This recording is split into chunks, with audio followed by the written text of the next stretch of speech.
Hello and welcome. Today's topic is the development of the cardiovascular system part 2, where I will talk about how the blood vessel forms in our body. Okay. First of all, vasculogenesis. What is this?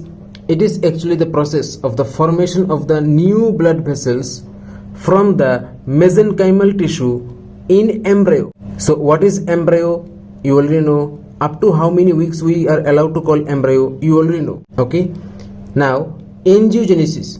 It is actually the process of formation of extra branches from existing blood vessels in embryo or in fetus or in neonatal or after birth anytime. Okay.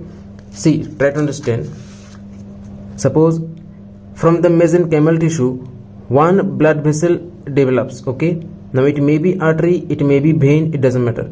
So from one mesenchymal tissue one blood vessel develops. Okay. Now this thing occurs in embryo. Now from these existing blood vessels another small vessel develops. From this another small vessel develops. From this another small vessel develops, and from this small capillary develops. Okay. This entire process is known as angiogenesis. Okay. Now back to the point. You have to understand development of the arteries. All arteries originates from the heart tube, pharyngeal arch arteries, aorta and vital line arteries and umbilical arteries. Okay. Formation of the pharyngeal arch arteries. What happens? Two primitive aortae arises from the heart tube arterial ends. Okay. This primitive aortae reaches near the notochord and reaches up to the caudal end of the fetus. Okay.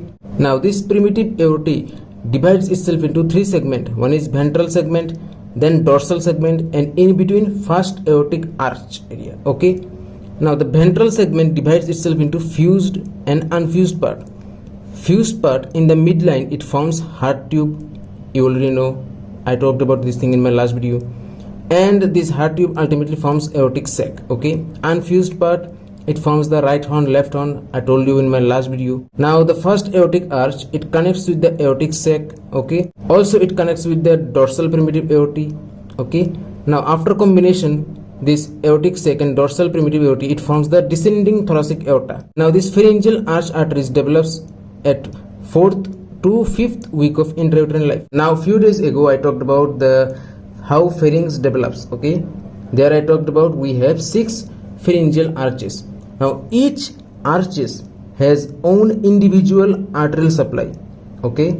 So 6 pharyngeal arch artery connects with the aortic sac and dorsal aorta. The first pharyngeal arch artery converts into maxillary artery. Second pharyngeal arch artery forms hyoid artery and stapedial artery. Third pharyngeal arch artery forms common cavitary artery, internal cavitary artery and external cavitary artery. Now fourth pharyngeal arch artery forms in the left side arch of aorta and in the right side subclavian artery. Sixth pharyngeal arch artery forms left pulmonary artery, ductus arteriosus and right pulmonary artery. Okay. Fifth pharyngeal arch artery automatically disappears in few days, but it actually converts into seventh cervical intersegmental artery. Now here are some extra knowledge point for you, like dorsal aorta of each side, I mean right side, left side, fuses together to form descending thoracic aorta and it continues downward as a abdominal aorta. Okay. Brachiocephalic artery arises from the right horn of the aortic sac. Left subclavian artery arises from the seventh cervical intersegmental artery. There is an extra artery also present which acts as a connector in between pulmonary trunk and descending aorta, which is known as ductus arteriosus. Now ductus arteriosus is very important in first year MBBS. We will talk about later. So actually it bypasses the blood from the descending aorta to the left pulmonary artery. How it mechanism I will talk about later, but it closes within few days after birth. Now development of the veins.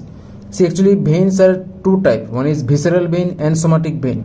Visceral veins are also two types. One is vital line vein and umbilical vein. I mean right side, left side vital line vein, right side, left side umbilical vein. Okay.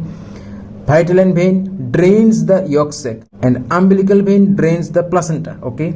Somatic vein actually forms the common cardinal vein. This common cardinal vein is also known as ducts of Cuvier. Okay. Now this common cardinal vein divides into two segments. One is anterior segment, posterior segment. Now this anterior cardinal vein drains the upper half of the body with the limbs same to same. The posterior cardinal vein drains the lower half of the body with the limbs. Okay, limbs means upper limb and lower limb. Okay, now remnants of this visceral and somatic vein forms portal vein, azygous vein, hemiazygous vein and caval veins. The vitelline vein forms the portal venous system, hepatic capillary plexus, tributaries of the hepatic vein, ductus venosus, inferior half of the inferior vena cava and superior mesenteric vein. Now, right umbilical vein gradually merges with the left umbilical vein and then it contributes to form left portal vein. Now, this anterior cardinal vein has two parts. One is primary head area and cervicothoracic vein area. Okay, this primary head area also divides into two parts. One is superficial venous plexus and deep venous plexus. From the superficial venous plexus, it actually converts into dorsal venous sinus and it drains the anterior part of the brain, middle part of the brain and posterior part of the brain. And small remnant part forms the cavernous sinus. Okay. Now, dural venous sinuses gives the stems or sprouts which ultimately forms the transverse sinus, sigmoid sinus, inferior petrosal sinus, superior petrosal sinus, superior sagittal sinus, great cerebral vein. Deep venous plexus converts into deep cervical vein and the remaining cervicothoracic vein forms the internal jugular vein, subclavian vein, right brachiocephalic vein, left brachiocephalic vein, superior vena cava, then oblique vein of the left atrium and coronary sinus. Done.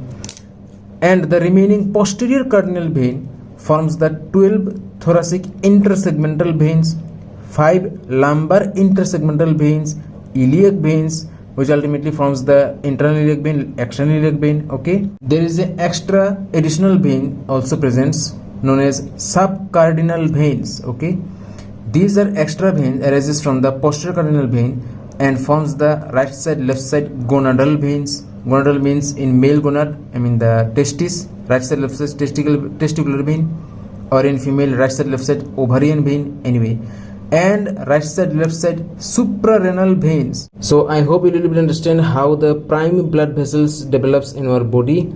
So see you in my next video. Till then, bye.